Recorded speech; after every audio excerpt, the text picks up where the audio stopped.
In today's tutorial, I'm going to show you how to undo on Weebly. So the first thing that you would like to do, of course, is just go and open whatever browser you're going to use to follow this tutorial steps with.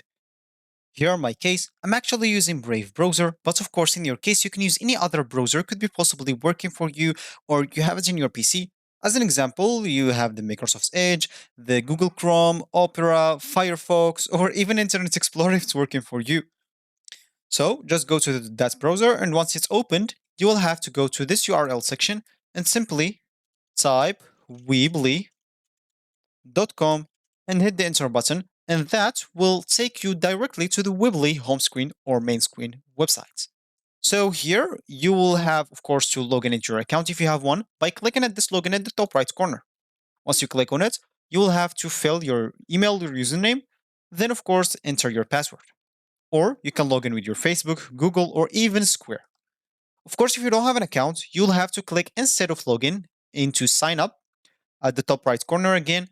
And if you click on it, as you can see here, you will have to enter all this informations: first name, email, last name, confirm your email, create a password, then the local.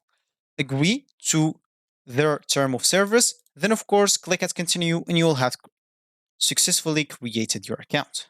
So if you just created your account, they'll ask you, what kind of website would you like to create? And you need a website or a website with online store. So for you, choose whatever suits you. For me as an example, I just need a website. And here, of course, you'll have to choose a theme and etc. and go through all of this alone if you want. And you will be good to go.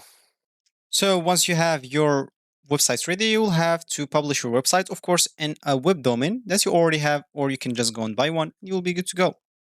So as we said in the beginning of this story, we would like to undo changes. So let's just go and edit this site as an example. And let's just wait for this until it loads, go back. And now let's as an example, I changed this as an example. I pressed X, delete, and it deleted. So as you can see, if you go here now to this list elements and show all elements, you will not find any undo options.